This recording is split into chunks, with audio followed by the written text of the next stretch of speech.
Bonjour. Je vais présenter le travail et l'utilisation des modèles climatiques comme réalité virtuelle pour l'évaluation de l'hypothèse de stationnarité dans les méthodes de correction biais. Je présente ce travail en collaboration avec Daniel Kaya. Je vais commencer d'abord pour parler sur les étapes dans une étude d'impact associée au changement climatique. Généralement, on a des informations qui proviennent des modèles globaux des climats. On les utilise pour piloter des modèles régionaux de climat pour améliorer la résolution spatiale. Ensuite, on utilise des méthodes statistiques pour faire la correction biais, la mise à l'échelle. Et on utilise ces données corrigées dans les modèles hydrologiques. Et les devis seront utilisés par des modèles de gestion. Ce que je veux remarquer ici, c'est que la correction statistique de biais est couramment faite dans ce type d'études. Pour définir le biais des modèles climatiques comme la différence entre les données simulées et les données observées aux stations. Voici un exemple de comment on a calculé le biais pour la moyenne mensuelle de 30 ans de température. C'est la différence entre le modèle climatique en période actuelle et les observations. C'est bien calculé en période actuelle. On l'ajoute au modèle climatique futur et on obtient des données déviées au futur. Bon, c'est une façon générale de décrire ça. Donc, les méthodes de correction biais statistiques consistent à définir des relations empiriques entre les variables des modèles climatiques et les données des stations d'observation. Cette méthode repose sur une hypothèse de stationnarité temporelle, c'est-à-dire que le biais en climat présent et futur seront statistiquement similaires. Par contre, on ne peut pas valider cette hypothèse en la réalité parce que, évidemment, on n'a pas de données d'observation au futur. Donc, cette étude vise à poser une première validation de cette hypothèse par l'utilisation d'un jeu de données virtuelles simulant le système climatique réel. L'idée derrière consiste à comparer le biais qu'on obtient de la différence entre un modèle climatique et l'observation au biais qu'on obtient de la différence entre deux modèles climatiques distincts. Cette étude, on l'a fait sur le domaine de l'Amérique du Nord.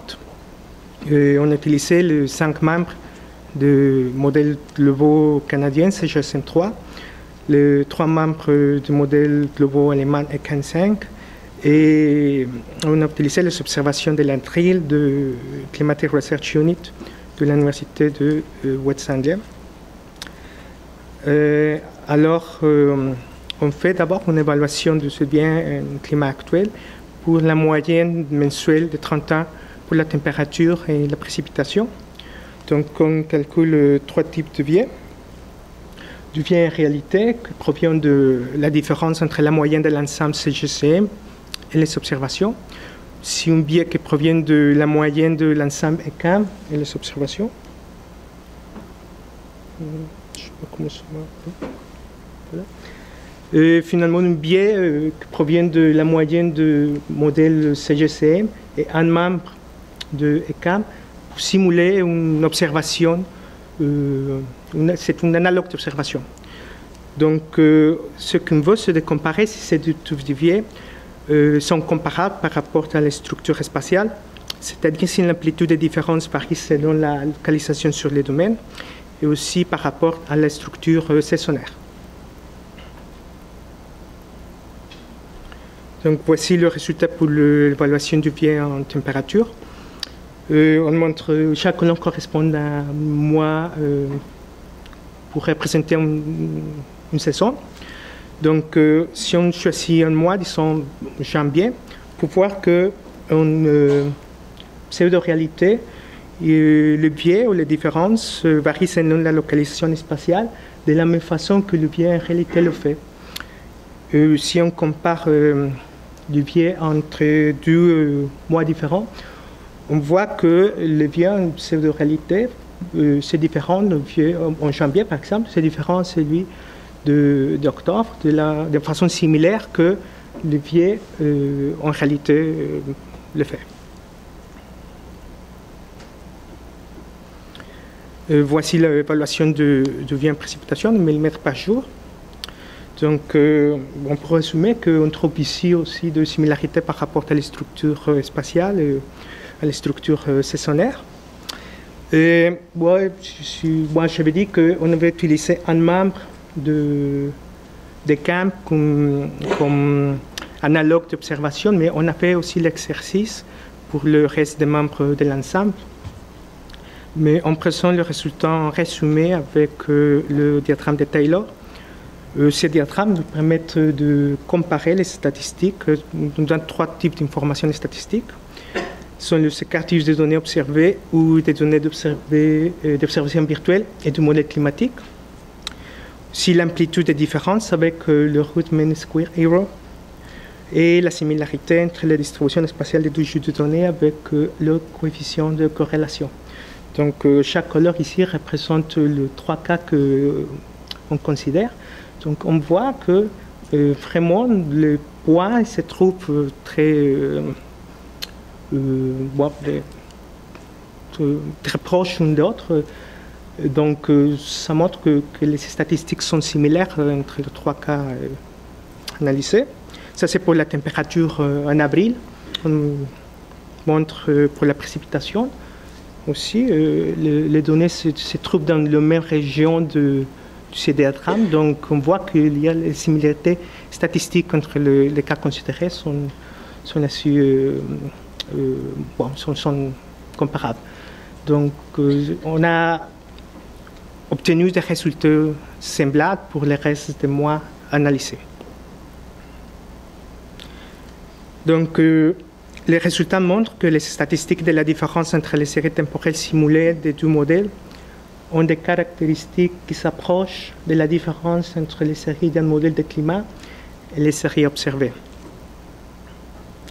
Alors, l'évaluation de l'erreur faite lorsque l'hypothèse de stationnarité s'assumerait peut être faite à l'aide des simulations provenant des deux modèles de climat distincts. On a présenté l'évaluation, le biais calculé entre deux modèles pour les périodes actuelles. Avec ces deux modèles climatiques, on peut le faire aussi pour la période future. L'hypothèse de stationnarité nous dit que si on fait la différence entre le biais futur et le biais actuel, cette différence sera 0. Donc on a fait évaluer ces différences et voici les résultats. On voit que pour la température, il y a une différence déviée entre le période future et la période actuelle importante. Par exemple, pour le mois de janvier, cette différence est plus trop que 2 degrés. En avril, il y a des régions aussi avec une différence de biais importante. Par exemple, ici, c'est dans l'est de l'Amérique du Nord, une différence de plus de 1,7 degré. Pour présenter, on peut voir aussi cette information, ces différences de biais entre le passé et le futur, comme pourcentage de biais dans le climat actuel. Donc, on voit qu'il y a des régions où ce pourcentage, c'est plus rare que 100%. Donc, on dirait que pour ce cas, les bénéfices à faire la correction bien deviennent douteux. Voici le résultat pour la précipitation. On voit qu'il y a aussi des différences importantes en biais. On a fait le même exercice avec, en prenant en compte la différence de biais, mais comme pourcentage de biais en présente.